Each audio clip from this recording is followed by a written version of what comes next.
When Henry was done pulling the local, he did not feel very well. His driver said he needed a checkup.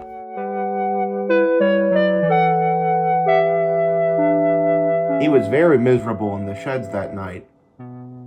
"I work too hard. I suffer too much," he complained to the other engines. "I deserve a break." "Rubbish," said James. "You're too fat. You need exercise."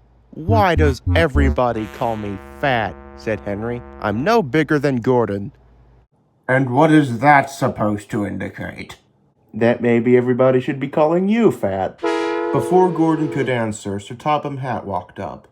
"Speaking of fat..." "Shut up, James!" "While Henry is being repaired," he said, "I need another engine to pull the local passenger train." "I'll do it, sir," said James. "I'm a mixed traffic engine just like Henry."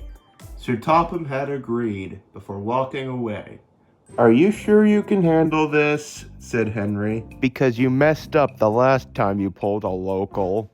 "Don't remind me," said James. "I'll be fine."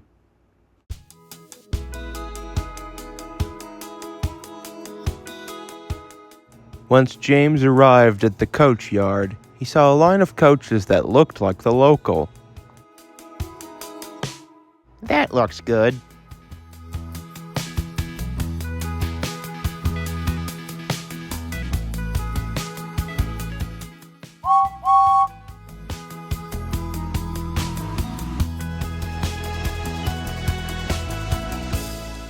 Thomas was very surprised when he arrived at the coach yard. "Cinders and ashes! Where is Gordon's Express?"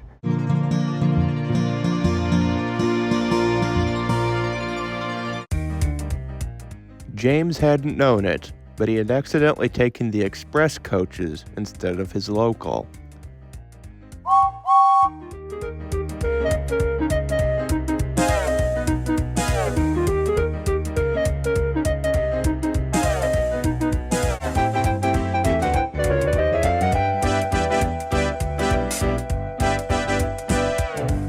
Once James arrived at the station, passengers from Birdie the bus boarded him.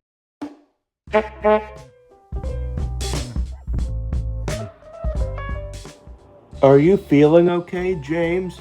said Edward. "You look rather tired." "I'm all right, but I must admit, this train is a lot heavier than I remember it being." "Regarding my experience," said Duck, "the local usually has 2 coaches, but you have an extra. I hypothesize that you are actually pulling the express." "Oh no," said James. "Henry's gonna make fun of me.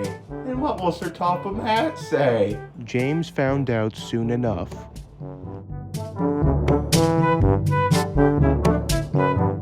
"Gordon tells me the express is missing. Is stealing it becoming a habit, James?"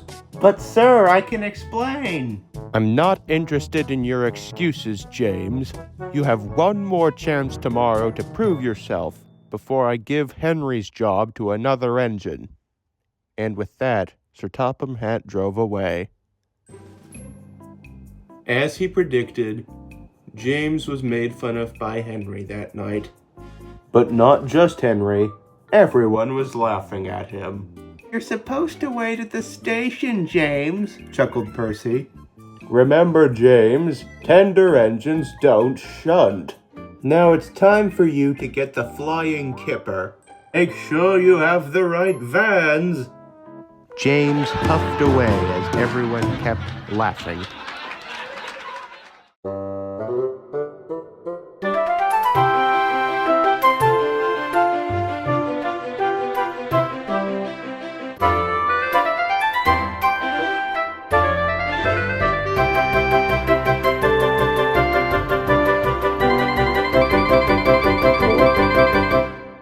Thomas was surprised when he saw Gordon. "How come you only have 2 coaches, Gordon?" "I am taking Sir Topham Hatt and his mother to the seaside. This is a special train." "That sounds fun."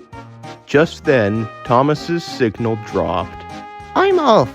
Goodbye, Gordon."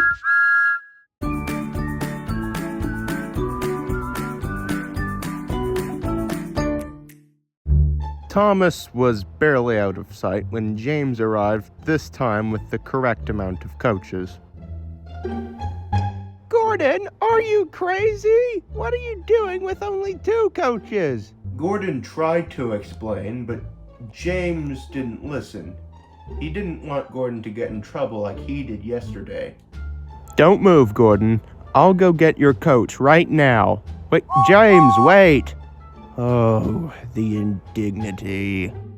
Soon, James arrived at the coach yard. He found some coaches, and he took one.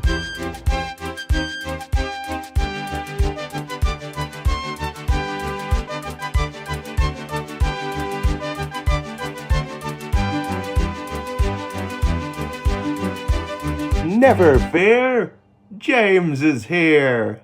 I tried to tell you I don't need any help, said Gordon. But the Express needs 3 coaches. No, this is a special train to the seaside. James was very embarrassed and tried to correct his mistake as soon as possible. I'm too late. What are you doing to the Express this time, James? I thought Gordon only had 2 coaches in the Express, sir, and I just got this other one for him. Although I do appreciate your thought, this 3rd coach is unnecessary, James. Please take it back on your return journey. Return journey? You mean I can still do the local runs? Yes, James. Even though it is unnecessary right now, you made sure that Gordon has his typical amount of coaches. Very reliable, if I do say so myself. James was proud. Oh, thank you, sir, he said. James wished Sir Topham Hatt and his family a fun day at the beach before going home.